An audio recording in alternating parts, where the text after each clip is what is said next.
Hello बच्चों, आप लोग कैसे हैं? उम्मीद करते हैं बहुत अच्छे होंगे। पढ़ाई जो है एकदम मन से पूरा जम करके कर रहे होंगे। तो आपको मैं उम्मीद करता हूँ जितना मैं आपको पढ़ाते जा रहा हूँ उसको आप बारी बारी वीडियो देख देख करके आप रेडी करते जा रहे होइएगा। ऐसे तो आपको क्लास में पूरा डिटेल से मैं पढ़ाई दे रहा हूँ। मान लेते हैं कि आपको रिवीजन कराना है, रिवीजन करना है तो जा करके वीडियो जो भी मैं पढ़ा रहा हूँ सब यूट्यूब पर डाल दे रहा हूँ। तो आप उसको जम करके आप लोग क्या कीजिएगा, खूब देखिए, देख करके रिवाइज कीजिए। तो चलिए आज मैं इलेक्ट्रोस्टैट का आईआईटी के क्वेश्चन बैंक को मैं सोल्व करने जा रहा हूं। मैं नीट और आईआईटी को दोनों को सोल्व करूंगा और जो भी स्टूडेंट नीट और आईआईटी के हैं पूरा ऑल ओवर इंडिया सबको शेयर कीजिए। मेरा लेक्चर जो है टीचर लोग भी देखते हैं, किस तरह पढ़ाया जाए वो लोग भी देखते हैं। ज़्यादातर देखिएगा तो वही लोग के परसेंटेज है। मेरा यूट्यूब में जब एनालिसिस करते हैं उसको तो उसमें देखा जाता है कि उसमें जो है आपका मैक्सिमम जो है सब टीचर लोग ही देख रहे हैं। 35 से 45 साल के बीच जो है कोई स्टूडेंट रहेगा नहीं ना, वो सब टीचर लोग देख रहे हैं। तो बहुत अच्छी बात है, इंडिया के एजुकेशन को सुधारना है। सारे टीचर्स लोग भी देखें कैसे पढ़ाया जाता है, उसको ऑब्जर्व जरूर करें। तो चलिए आज आपको मैं आगे बताने जा रहा हूँ। क्वेश्चन को ज़्यादा लेंदी नहीं करना है, उसका सॉल्यूशन लेंदी होगा तो फिर आपको प्रॉब्लम होगा। जैसे देखिए ये क्वेश्चन कहता है कि द वर्क डन, ट्रू और फॉल्स बताना है आपको। The work done in carrying a point charge from one point two another point in an electric field depends on the path along which the point charge is carried. आपको मैं बता दे रहा हूं कि कोई भी कंजर्वेटिव फोर्स हो, यहाँ इलेक्ट्रोस्टैटिक फोर्स क्या है? कंजर्वेटिव फोर्स है। ग्रेविटेशनल फोर्स भी क्या होता है? कंजर्वेटिव फोर्स है। तो कोई भी कंजर्वेटिव फोर्स हो तो उसके कारण वर्क डन पाथ पे डिपेंड नहीं करता है। जैसे एमजी के कारण देखिए पाथ पे डिपेंड नहीं करेगा। क्लियर है? केवल इनिशियल और फाइनल पोजीशन पर दोस्तों डिपेंड करता है, इसलिए ध्यान रखना। तो कहता है क्या कि depend on path along which the point is कर। पाथ पर तो डिपेंड करेगा ही नहीं। ये ट्रू है या फॉल्स? फॉल्स हो जाएगा। तो याद रखना है कोई भी कंजर्वेटिव फोर्स, चाहे इलेक्ट्रोस्टैटिक फोर्स हो या ग्रेविटेशनल फोर्स हो या कोई भी अदर मैग्नेटिक फोर्स हो, एक कंप्लीट लूप में वर्क डन क्या होता है? जीरो होता है। और इसके कारण वर्क डन जो होता है पाथ से इंडिपेंडेंट होता है, केवल इनिशियल और फाइनल पोजीशन पर डिपेंड करता है। क्लियर है? वही नॉन कंजर्वेटिव फोर्स रहता है, जैसे फ्रिक्शन हो गया, एयर रेजिस्टेंस हो गया, तो इसके कारण जो है पाथ पे डिपेंड करता है। जैसे पाथ का लंबाई ज्यादा होगा तो वर्क डन फ्रिक्शन के कारण क्या होगा? ज्यादा होगा। क्लियर है ना? चलिए, और नॉन कंजर्वेटिव फोर्स के कारण एक लूप में वर्क डन जीरो नहीं होगा, लेकिन इसके कारण क्या होता है? एक कंप्लीट लूप में वर्क डन क्या होता है? जीरो होता है। पाथ से क्या होता है? इंडिपेंडेंट होता है। क्लियर है ना? चलिए, इसके बाद क्वेश्चन नंबर 2, उसमें क्या एक पॉइंट लिखिएगा, क्या बाद में समझने के लिए लिख लीजिए।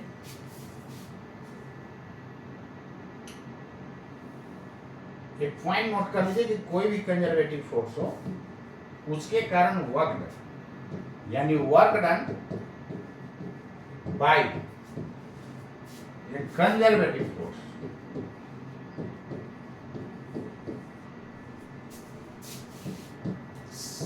such as gravitational force,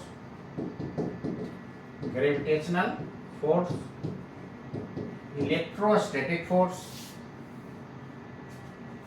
electro या इलेक्ट्रिक फोर्स डायरेक्ट लिखिए, वही चीज है। इलेक्ट्रोस्टैटिक फोर्स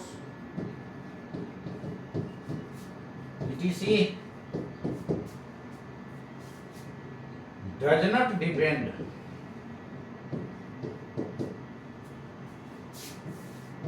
depend on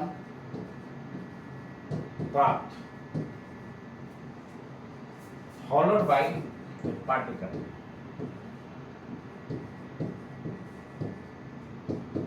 यानी पार्टिकल कैसे कैसे जा रहा है उस बात पर ये डिपेंड नहीं करता है। क्लियर है? चलिए नेक्स्ट क्वेश्चन आइए, देख लीजिए एक बार। ठीक है, नेक्स्ट क्वेश्चन पढ़ाता हूं। क्वेश्चन नंबर 2 देखिए क्या कहता है। A small metal ball is suspended in for electric field with the help of an insulating thread. Insulating thread मतलब दोस्तों होता है नॉन कंडक्टर इंसुलेटर। मतलब ये दिमाग से हटा देना है कि स्ट्रिंग के थ्रू जो है चार्ज पास करेगा। इंसुलेटर है यार, क्यों जाएगा, इसमें किसी को शक नहीं है। आगे देखिए क्या था। If high energy X-ray beam falls on the ball will be deflected in the direction of the field. सही बात तो है, यही बॉल है ना। अब बॉल पर कहता है ना कि हाई एनर्जी एक्स-रे इस पर क्या हो रहा है, स्ट्राइक होगा। तो जैसे ही स्ट्राइक होगा तो इलेक्ट्रॉन इजेक्ट होगा। जब इलेक्ट्रॉन इजेक्ट होगा तो इस पर पॉजिटिव चार्ज आ जाएगा कि नहीं। जहां से इलेक्ट्रॉन जाता है वहां प्लस, जहां गया वहां माइनस। क्लियर है? तो निश्चित रूप से ये पॉजिटिवली चार्ज बॉडी हो जाएगा। क्या हो जाएगा? पॉजिटिवली चार्ज बॉडी हो जाएगा। जब पॉजिटिवली चार्ज बॉडी हो जाएगा तो पॉजिटिव चार्ज पर इलेक्ट्रिक फील्ड के डायरेक्शन में फोर्स लगता है और नेगेटिव चार्ज पर उसके जस्ट उल्टा लगता है। क्लियर है? क्यों ऐसा? जैसा देखिए ना, मान लेते हैं इलेक्ट्रिक फील्ड का डायरेक्शन यदि इधर होता तो इलेक्ट्रिक फील्ड किसको कहते हैं? यूनिट पॉजिटिव चार्ज पर लगने वाला फोर्स इलेक्ट्रिक फील्ड इंटेंसिटी देता है। जिधर यूनिट पॉजिटिव चार्ज पर जिस डायरेक्शन में फोर्स लगता है उधर ही इलेक्ट्रिक फील्ड का डायरेक्शन होता है। तो यहाँ पर यूनिट पॉजिटिव चार्ज देखिए, यूनिट पॉजिटिव चार्ज पर फोर्स किधर लग रहा होगा? इधर लग रहा होगा, इस डायरेक्शन में लग रहा, तब ना इधर इलेक्ट्रिक फील्ड का डायरेक्शन हो गया। तो यूनिट पॉजिटिव चार्ज पर इधर लग रहा है तो क्यू चार्ज पर भी पॉजिटिव रहेगा तो उधर ही लगेगा। क्लियर है? इसलिए कहा जाता है कि पॉजिटिव चार्ज पर इलेक्ट्रिक फील्ड के डायरेक्शन में फोर्स लगता है, नेगेटिव चार्ज पर जस्ट अपोजिट होता है। क्लियर है? यहां से भी देख सकते हैं F इज इक्वल टू होता है QE। दो वेक्टर का डायरेक्शन कब सेम होता है? जब इक्वल इन मैग्नीट्यूड और डायरेक्शन भी क्या होना चाहिए? सेम होना चाहिए। Equal in magnitude and direction will be same. Clear है? तो इक्वल हो जाएगा। लेकिन जब ये पॉजिटिव है तब जिधर इलेक्ट्रिक फील्ड का डायरेक्शन उधर फोर्स का डायरेक्शन, ये दोनों तरफ बराबर कब होगा? जब दोनों तरफ डायरेक्शन सेम होगा। लेकिन यदि ये नेगेटिव चार्ज हो गया तो माइनस साइन क्या बता रहा है कि F और E का डायरेक्शन क्या होगा? अपोजिट होगा। यहां से भी आपको वही है, नेगेटिव चार्ज पर उल्टा हो रहा है, यानी इलेक्ट्रिक फील्ड के डायरेक्शन के जस्ट अपोजिट कौन होगा? फोर्स। नेगेटिव साइन क्या बता रहा है? अपोजिट। सिंपल समझे ना।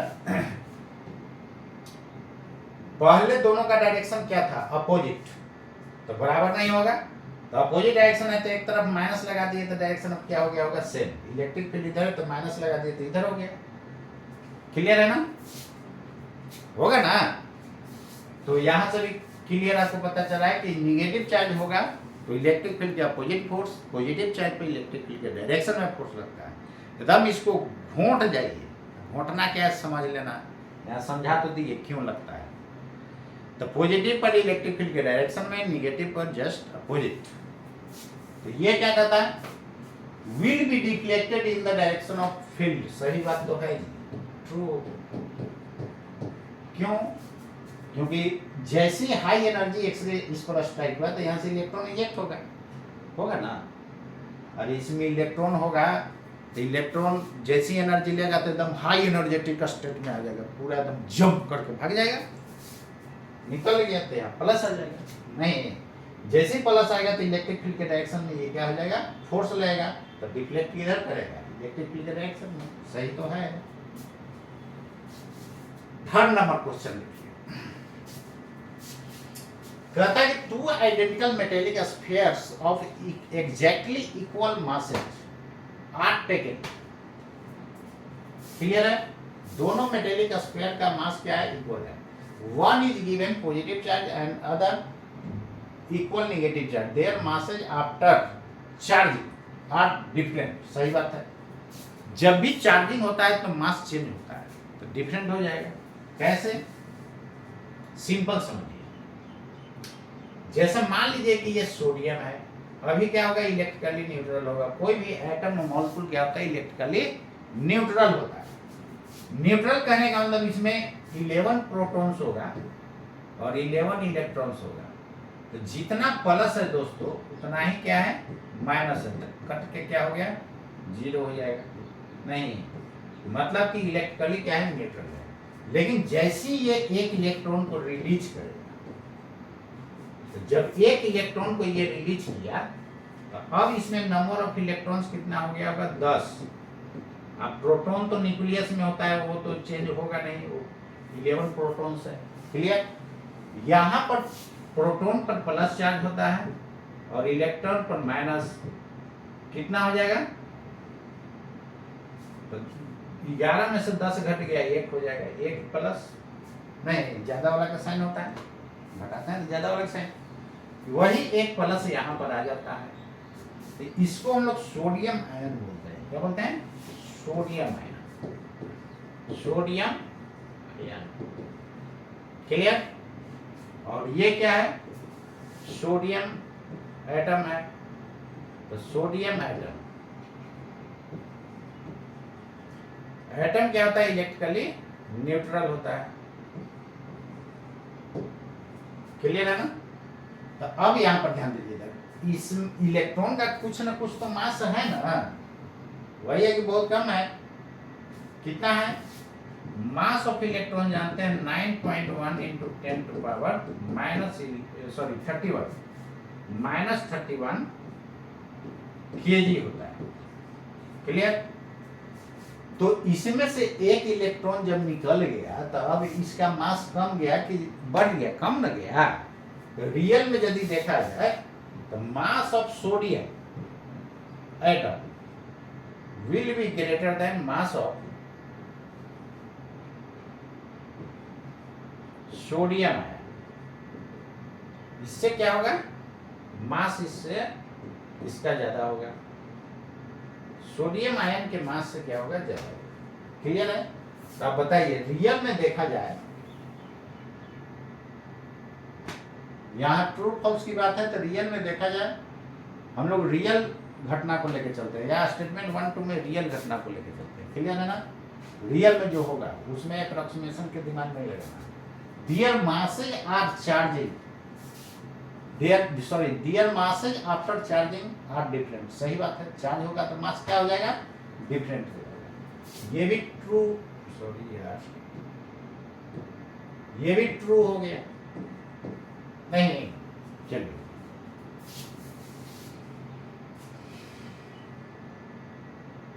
ये देखिए,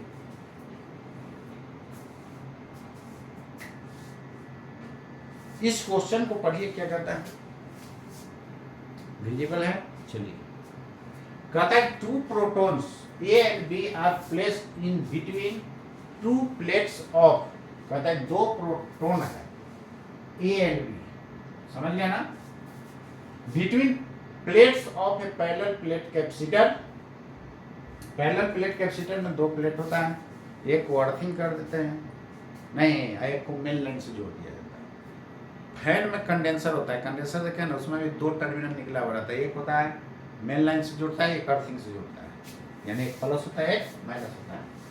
तो यहाँ पर देखिए, ये पॉजिटिव प्लेट है, ये नेगेटिव प्लेट है। अंदर में इलेक्ट्रिक फील्ड का डायरेक्शन, इलेक्ट्रिक फील्ड का डायरेक्शन चेक करने के लिए हमको क्या ले जाता है, यूनिट पॉजिटिव चार्ज ले जाता है। हम सारे टीचर से यही रिक्वेस्ट करते हैं कि जिस तरह मैं पढ़ा रहा हूँ आप मेरे लेक्चर को जरूर देखें और उसी तरह बच्चे को पढ़ाएं, ताकि ऑल इंडिया के बच्चे को जो है फिजिक्स पढ़ने में ज़्यादा टफ नहीं लगे। मैक्सिमम जगह जो है फिजिक्स का शिकायत है, बच्चा बोलता है यार क्या पढ़ाते हैं सर, पता ही नहीं चलता है। तो सारे टीचर्स लोग वीडियो जो देख रहे हैं, बहुत अच्छी बात है, देखिए। और 35 से 45, 50 तक लोग जो है एज वाले लोग देख रहे हैं, बहुत अच्छी बात है। तो चलिए, केवल रटवा देते हैं लोग कि इलेक्ट्रिक फील्ड का डायरेक्शन इधर होता है, इधर होता है। अरे भाई बच्चे को बताइए ना कैसे होता है। यहाँ पर यूनिट पॉजिटिव चार्ज रखिए। यूनिट पॉजिटिव चार्ज कहने का मतलब 1 कूलम का चार्ज, एसआई मिलेंगे तो 1 कूलम, सीजीएच मिलेंगे तो 1 ESU ऑफ चार्ज होता है। इस पे फोर्स किधर लगेगा, तो ये वाला पॉजिटिव वाला रिपेल करेगा, नेगेटिव वाला अट्रैक्ट करेगा, तो नेट डायरेक्शन इधर हो गया ना। तो इसलिए जिधर यूनिट पॉजिटिव चार्ज पर फोर्स लगता है दोस्तों, उधर ही इलेक्ट्रिक फील्ड का डायरेक्शन होता है। क्लियर हो गया? नहीं, अब देखिए ये दोनों प्रोटॉन है, तो इस पर भी फोर्स इधर, इस पर भी फोर्स इधर। क्या पूछ रहा था आगे बढ़िए। Parallel plate capacitor charge to potential difference V, ये पॉजिटिव है ये नेगेटिव है, तो कुछ ना कुछ पोटेंशियल डिफरेंस होगा कि नहीं, बोलिए। यही पोटेंशियल डिफरेंस भी दिया हुआ है। पोटेंशियल डिफरेंस कहने का मतलब वही voltage. The forces on the two protons are identical, कहता है कि दोनों पर फोर्स आइडेंटिकल लगेगा, एकदम बिल्कुल लगेगा। अंदर में इलेक्ट्रिक फील्ड का वैल्यू होता कितना है, E बराबर एक प्लेट के कारण देखिए सिग्मा बाई 2 एप्सिलॉन नॉट, दूसरे के कारण सिग्मा बाई 2 एप्सिलॉन, दोनों जोड़ेंगे तो सिग्मा बाई एप्सिलॉन नॉट, ये आपका इलेक्ट्रिक फील्ड हो जाए। जब इलेक्ट्रिक फील्ड सेम है, प्रोटॉन पर चार्ज सेम है, तो फोर्स बराबर QE, Q की जगह इलेक्ट्रॉनिक चार्ज के बराबर होता है। दोनों पर फोर्स दोस्तों क्या होगा, सेम होगा। तो E sigma E divided by epsilon not, दोनों पर फोर्स होगा। क्लियर है ना? तो जितना इलेक्ट्रॉन पर चार्ज होता है उतना ही प्रोटॉन पर चार्ज होता है। केवल फर्क क्या है, इलेक्ट्रॉन पर नेगेटिव, प्रोटॉन पर पॉजिटिव। E का वैल्यू कितना जानते हैं, 1.6, this is electronic charge 1.6 10⁻⁻19 coulomb. Clear? तो दोनों पर फोर्स क्या होगा, सेम होगा, आइडेंटिकल होगा। सही तो है, कहाँ कष्ट है, सॉरी ट्रू, क्या हो जाएगा, ट्रू। क्लियर? चलिए next,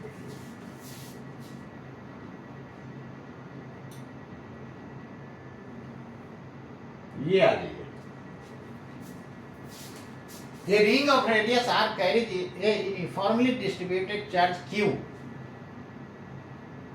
A point charge minus q is placed on the axis of the ring. कहता है कि रिंग है छोटू, देखिए ना यहाँ से रिंग निकाल रहा है, बहुत शानदार रिंग है ये वाला। जब भी हॉरिजॉन्टल दिखाया जाता है तो समझा जाता है क्या, हॉरिजॉन्टल है। इस तरह का इलिप्टिकल है, इसका मतलब लग रहा है कि हॉरिजॉन्टल है। इसका रेडियस है r और चार्ज है प्लस q। आगे पढ़िए।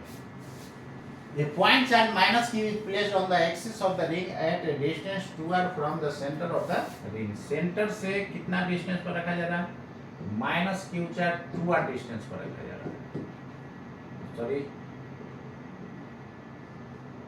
2r डिस्टेंस पर रखा जा रहा है। क्लियर है? पढ़ना देखिए क्या करता है। And released from rest, the particle execute a simple harmonic motion along the axis of the ring. इस तरह का एक क्वेश्चन बनाए होंगे आप लोग। यहाँ पर फोर्स का डायरेक्शन किधर हो जाएगा, इधर की तरफ हो जाएगा, नहीं, और F बराबर QE लिखेंगे। E का वैल्यू एक्सिस पर क्या होता है, तो E का फॉर्मूला आप लोग जानते हैं 1/4 pi epsilon naught Q x, यदि हम डिस्टेंस x ले लें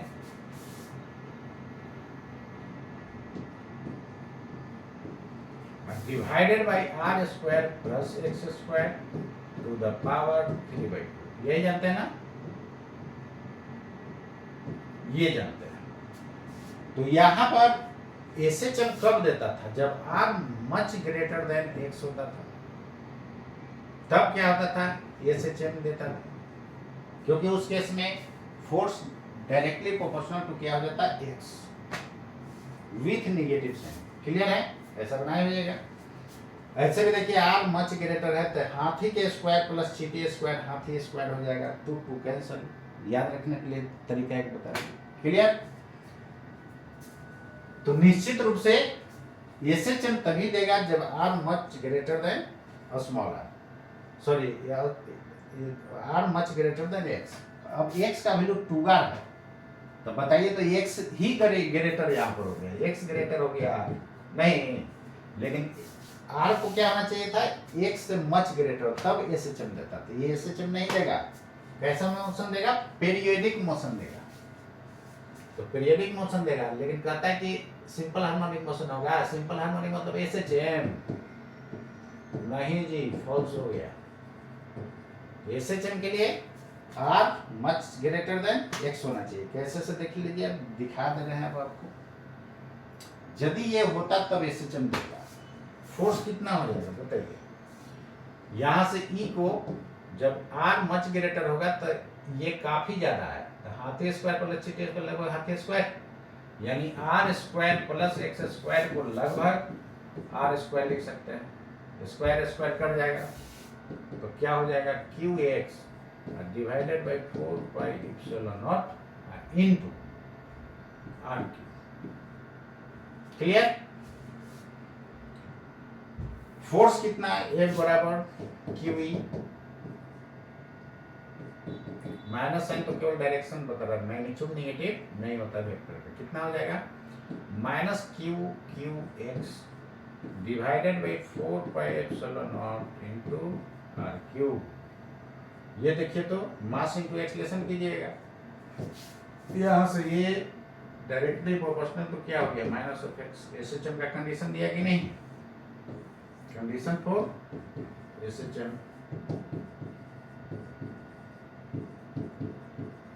डायरेक्टली प्रोपोर्शनल होना चाहिए। तो यहाँ से ओमेगा स्क्वायर की जगह क्या हो गया,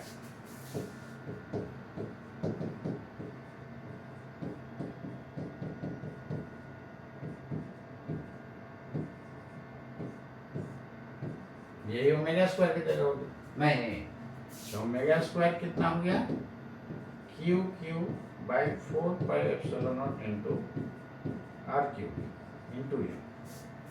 यहाँ से T बराबर, इतना लंबा सॉल्यूशन है नहीं, ये आपको दिखा दे रहा है। यदि टाइम पीरियड फाइंड करना होता तो हम लोग ऐसे निकालते, कब, जब SHM होता तब।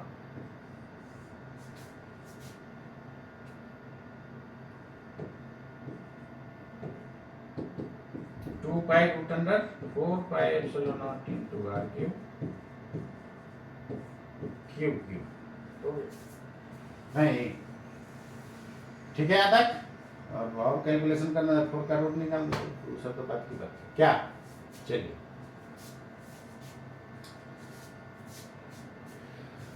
तो SHM के लिए क्या होना चाहिए, acceleration directly proportional to displacement with negative sign. यह माइनस क्यों लगा, क्योंकि x का E का डायरेक्शन अपोजिट, देखिए x का ऊपर की तरफ और E का नीचे की तरफ अपोजिट है ना, इसलिए माइनस छोड़ दिया। क्लियर है। चलिए तो ये SHM ना देके क्या देगा, पीरियडिक मोशन देगा। तो SHM के लिए क्या होना चाहिए, radius of ring much greater than x। Question number 6 देखिए, 6 में क्या कहता है, कहता है कि an electric lines of force in XY plane is given by the equation x square plus y square is equal to 1। मतलब सर्कल का इक्वेशन है जिसका सेंटर 0 0 पर होगा, ऑरिजिन पर।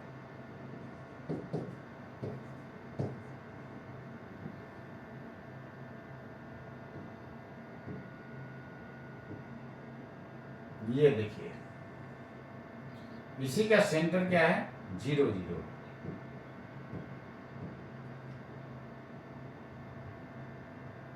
अरे यार क्या हो गया, इसका सेंटर 0 0 पे है, ऑरिजिन पर है। क्लियर। अब आगे देखिए क्या करता है, इसका रेडियस कितना होगा, 1 हो जाएगा। X square plus y square is equal to 1 square लिख सकते हैं। तो ये जो होता है रेडियस होता है, आप लोग जानते होइएगा, पढ़े होइएगा मैथमेटिकल टूल्स में। ये इक्वेशन ऑफ सर्कल है।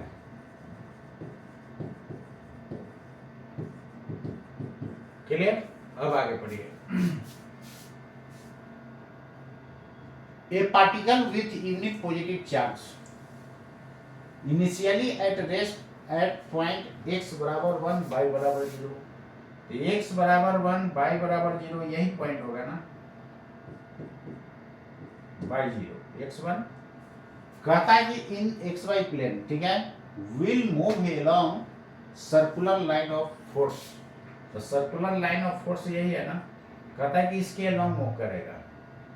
यहाँ यूनिट पॉजिटिव चार्ज रखेंगे तो कहता है कि इसके अलोंग मूव करेगा। कैसे मूव करेगा भाई, देखिए ना, यहाँ पर इसका अभी फोर्स तो इधर लग रहा होगा, तो धीरे धीरे इसका वेलोसिटी बढ़ा होगा, तो बढ़ते बढ़ते बढ़ते बढ़ते सीधे ना चल जाएगा, डायरेक्ट मुड़ेगा नहीं, ऐसे भाग जाएगा, यानी इस पाथ पर नहीं चल पाएगा। ठीक है, स्पीड बढ़ जाएगा तब आगे बढ़ जाएगा, इसलिए इस पाथ पर नहीं चलेगा, तो ये क्या हो जाएगा, फॉल्स हो जाएगा। ठीक है, चलिए, अरे इसका स्पीड बढ़ेगा तो तेजी होगा तो इधर ना भागेगा। देखते हैं दौड़ते दौड़ते डायरेक्ट मुड़ते हैं तो दिक्कत होता है ना। क्लियर, मुड़ेगा ले ऐसे भागेगा, इधर कोई फोर्स यहाँ पर इस पर लगेगा तो नहीं, तो सीधे फोर्स लग रहा है, तो यहाँ पर टेंजेंशियल इधर लग रहा है, फिर जैसे यहाँ जाएगा तो इधर लग जाएगा, नहीं तो स्पीड हाई के कारण ये आगे बढ़ जाएगा और ऐसे हो जाएगा, तो उस पाथ पर नहीं चल पाएगा। क्लियर है, चलिए नेक्स्ट, इस क्वेश्चन को देखिए।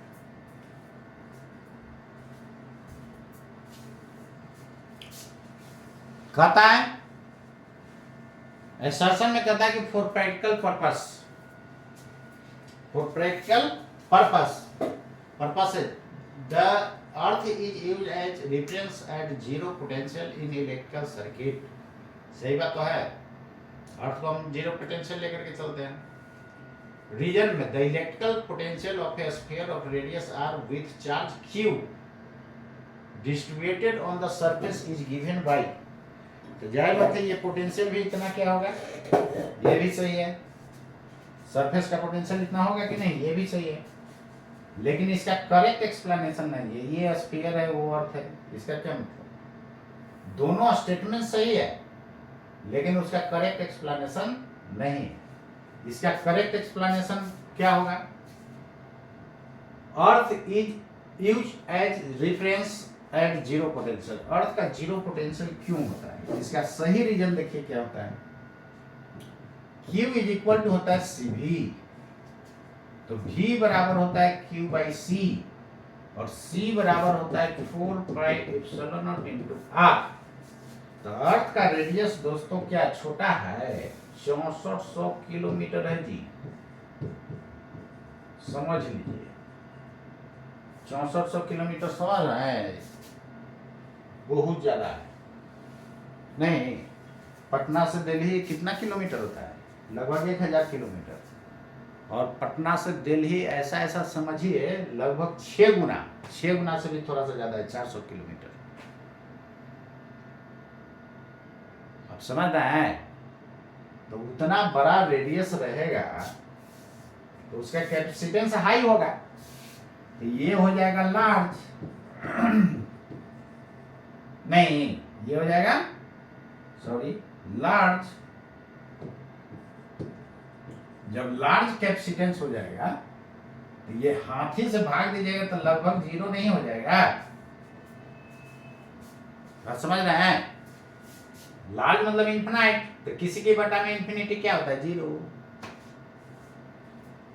तो ये एग्जैक्ट रीजन हुआ, क्योंकि उसका कैपेसिटी अर्थ का काफी लार्ज है, क्योंकि रेडियस लार्ज है। क्लियर है ना, इसलिए ये दोनों स्टेटमेंट तो सही है। सरफेस का पोटेंशियल होता है स्फीयर का नहीं, तो दोनों स्टेटमेंट सही है लेकिन करेक्ट एक्सप्लेनेशन नहीं है। किस पर जाइएगा, ऑप्शन नंबर बी पर जाइएगा। Assertion and reason both are true but reason is not correct explanation of the assertion. Clear, चलिए इसके बाद देखिए नेक्स्ट क्वेश्चन।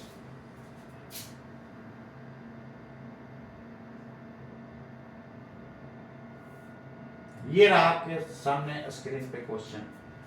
ये क्वेश्चन क्या करता है, पढ़िए।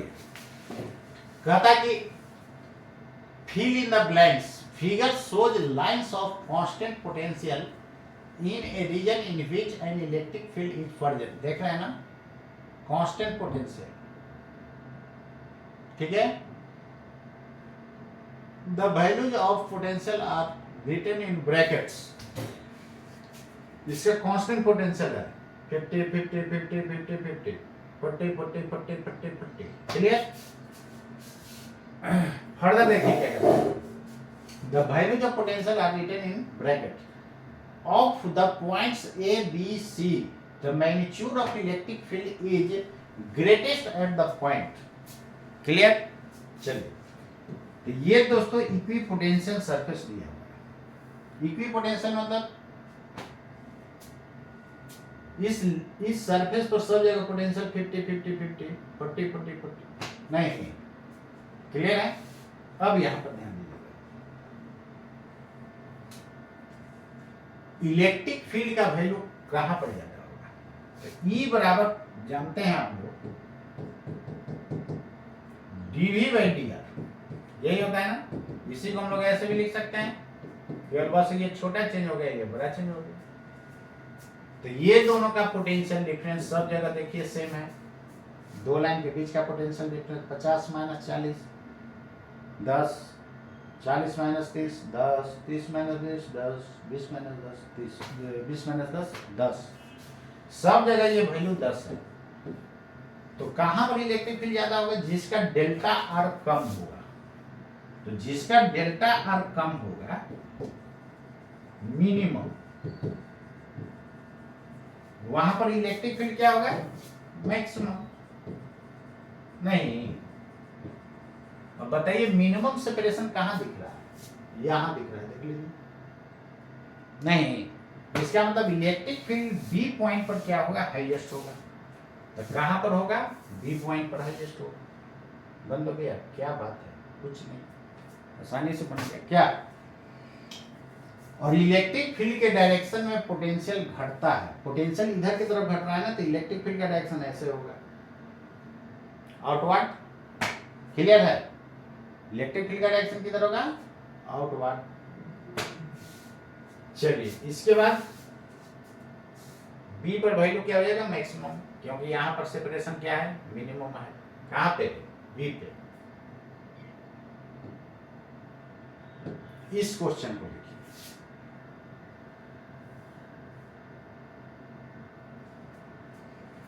कहता है 5 आइडेंटिकल कैपेसिटर प्लेट्स, सब आइडेंटिकल है मतलब एरिया सेम नहीं. 5 identical capacitor plates, each of area A and are arranged such that adjacent plates are at a distance D. adjacent मतलब अगल बगल वाला प्लेट कितना डिस्टेंस पर है? D. सब जगह D है.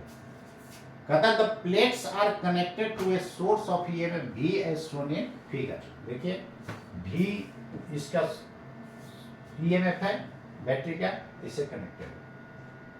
Clear? Metal as a whole equipotential surface का काम करता है, ये आप जानते हैं.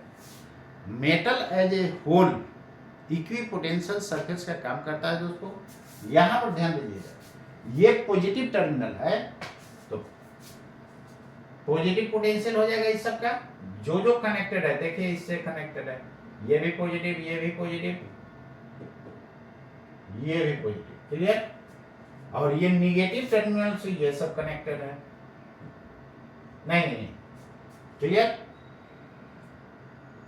सॉरी, ये वाला नहीं है. चलिए, तो निगेटिव 2 है. अब देखिए, जो पोटेंशियल डिफरेंस इसके सामने होगा, ये पॉइंट यदि हम ये मानते हैं तो VA VA VA VA VA VA VA VA VA VA VA VA VA. Clear? यानी इसका पोटेंशियल हो जाएगा VA. इधर B मानते हैं तो VB VB VB VB VB, इसका भी VB, इसका भी VB. क्लियर?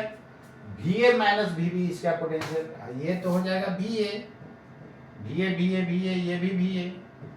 तो देखिए VA minus VB, VA minus VB, VA minus VB, VA minus VB, ये चारों के चारों कैपेसिटर पैरेलल में हो जाएगा. जब चारों कैपेसिटर पैरेलल में हो जाएगा और all capacitors are identical, Therefore, C should be equal to C1 plus C2 plus C3 plus C4.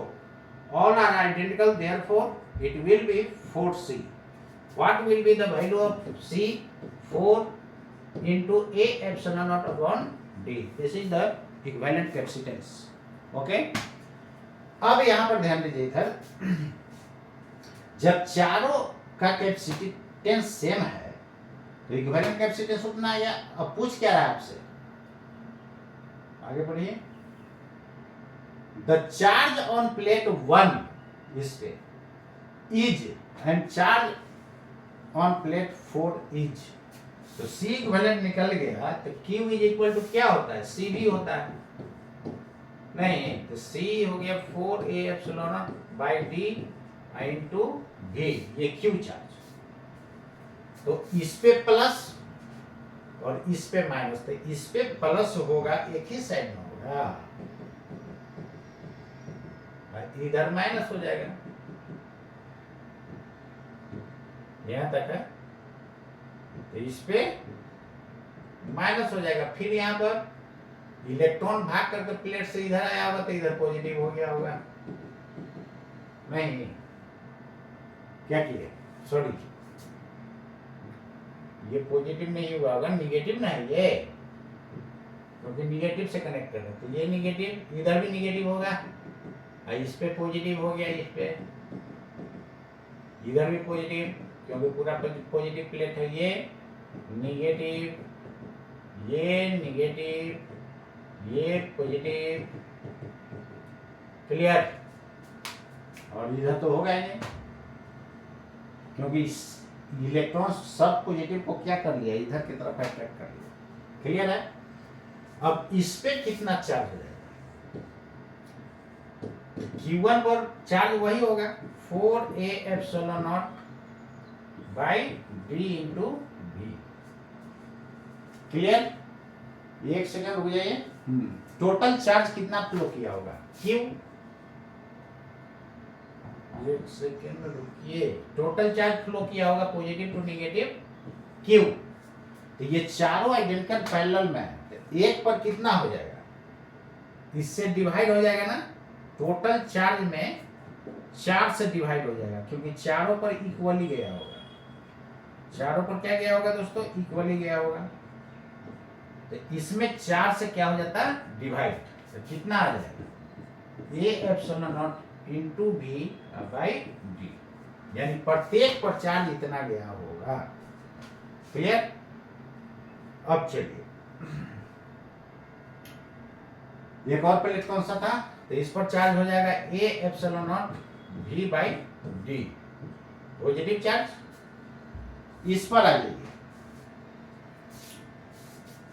4 पर, 4 कौन है, ये है, तो देखिए ये पर निगेटिव हो जाएगा, इतना तो है माइनस होगा, और इधर भी है, इधर भी है, नहीं, इस पर क्या था, एक साइड था, तो एक साइड इतना हुआ, तो दोनों साइड कितना हो जाएगा, 2 से गुना, तो 2A epsilon not V by D, ये हो जाएगा इस पर 4 पर, आंसर तो हो गया, क्लियर है। और जब पैरेलल में है चारों आइडेंटिकल, तो चारों में न जाएगा। यहां पर देखिए टोटल बैटरी से चार्ज कितना फ्लो किया, चारों को ऐसे लिख सकते हैं पैरेलल में,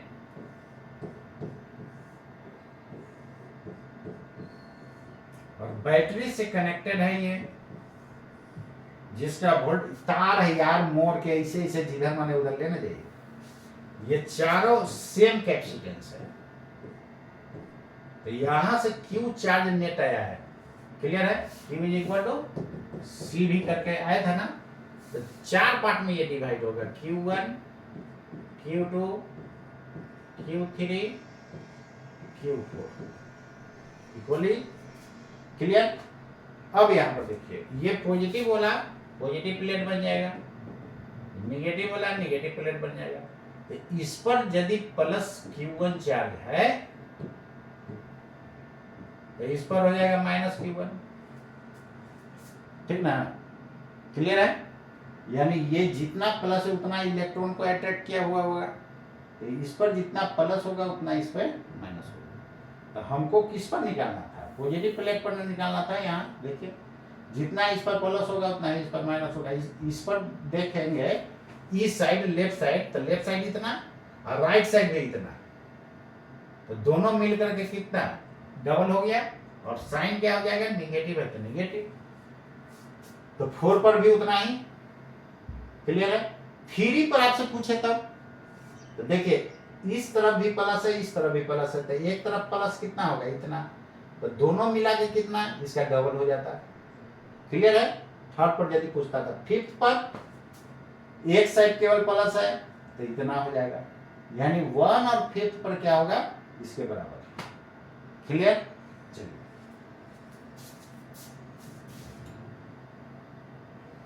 ये फिल इन द ब्लैंक्स था। इसके बाद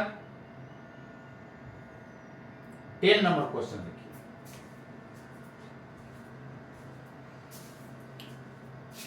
क्या कहता है, 2 small balls having equal positive charge Q coulomb है जी, on each are suspended by 2 insulating, insulating मतलब नॉन कंडक्टर है, स्ट्रिंग नॉन कंडक्टर है, strings of equal length L metre में है ये, फ्रॉम ए हुक। कहता है कि हुक से 2 बॉल को क्या कर दिया गया है, हैंग कर दिया गया है। अब आगे देखिए, the whole setup is taken in a satellite into a space where there is no gravity, वहां पर ग्रेविटी नहीं है जी, state of weightlessness. The angle between the strings is and the tension of each string is newton में निकालना। आप खुद समझिए, अभी मान के चलते हैं कि ग्रेविटी है, mg लग रहा होगा, अर्थ की बात नहीं, ठीक है। अब खुद समझिए, इधर वाला ये एक दूसरे पर फोर्स इधर लगा रहा है नहीं, क्लियर है। अब यहां पर ध्यान दीजिएगा, इसका कंपोनेंट कीजिएगा, एक इधर कंपोनेंट होगा एक इधर होगा, तो ये एंगल यदि हम थीटा मानते हैं तो ये भी थीटा होगा, तो इधर t cos थीटा लिखेंगे, इधर इसमें कोई कष्ट नहीं है। लेकिन कहता है ग्रेविटी फ्री, मतलब ये हटा दीजिए, तो जब ये हट जाएगा, अभी तो जितना ऊपर होगा उतना नीचे होगा, t cos theta is equal to mg होगा, और t sin theta is equal to a free. ये इलेक्ट्रोस्टैटिक फोर्स लगाएगा नहीं, बोलिए, ठीक। तो जैसी mg हट जाएगा, जब ये हट जाएगा तो इसको बैलेंस करने वाला कोई है नहीं ना, ये दोनों तो खैर बैलेंस है, इसको बैलेंस करने वाला कोई नहीं है, तो ये क्या करेगा, ये बॉल को ऊपर खींचते जाएगा, खींचते खींचते कब तक जाएगा, एकदम सीधे इस तरह स्ट्रेट हो जाएगा नहीं, और ये भी फोर्स एक दूसरे पर लग रहा है, तो ये भी चाहेगा मैक्सिमम सेपरेशन होने के लिए चार्ज के बीच, तो सीधे हॉरिजॉन्टल हो जाएगा, इस तरह का हो जाएगा। क्लियर है। चलिए, यानी ये जो है, अब समझ गया ना कैसे हुआ। चलिए, तो ये जो है हटा दें आप, ये मतलब भागते भागते ऊपर कहां चला जाएगा,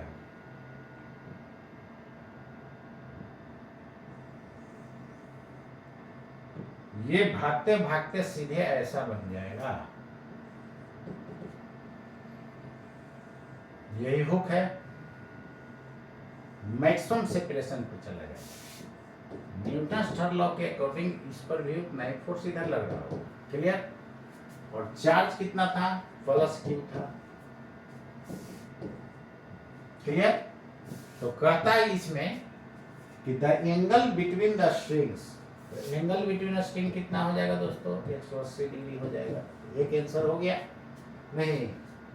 इसके बाद टेंशन इन ईच स्ट्रिंग, तो टेंशन यही होगा ना T, तो ये बॉल रेस्ट में है, जितना इधर उतना इधर, तो T बराबर F, F के जगह 1/4πε0, और लेंथ स्ट्रिंग क्या है L, तो यहाँ से भी L, यहाँ से भी L, यानी ये सेपरेशन हो गया।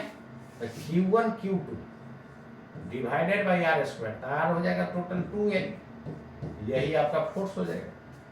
नहीं तो कितना हो जाएगा, Q square divided by 16 pi epsilon naught L square, ये आपका रहा टेंशन। तो टेंशन में कितना भरा जाएगा, Q square divided by 16 pi epsilon naught L square, इतना आपका हो गया टेंशन। बोलिए कोई दिक्कत, कहाँ कोई दिक्कत है, समझ गया ना। तो ग्रेविटी फ्री हो गया तो सीधे कैसा बन जाएगा, दोनों के बीच का एंगल 180 डिग्री हो जाएगा। क्लियर है दोस्तों। तो अब ये आप समझ गए होंगे, तो इसको आप रेडी कर लीजिएगा, तो बहुत मजा आया होगा। तो फिर हम लोग मिलता हूँ आप लोग से अगले क्लास। तो जितना मैं किया हूँ एकदम इसको मथते चलिए, मथते मथते समझते, मट्ठा महाते देखे हैं, ऐसे ऐसे करके महा जाता है मट्ठा। अब तो मिक्सी हो गया, मिक्सी में डालिए, नहीं एकदम मथ दीजिए। अब मथने के बाद जाइए IIT नेट में एकदम उखाड़ करके फेंक करके आइएगा, और उसके बाद आप इंजीनियर जय सिंह का खूब नाम लीजिएगा। सही बोले थे भाई कि क्वेश्चन बैंक के अलावा मत करो, क्वेश्चन बैंक करके जाओ, आप मजे से बनाओगे। तो आज के लिए इतना ही दोस्तों, नमस्कार।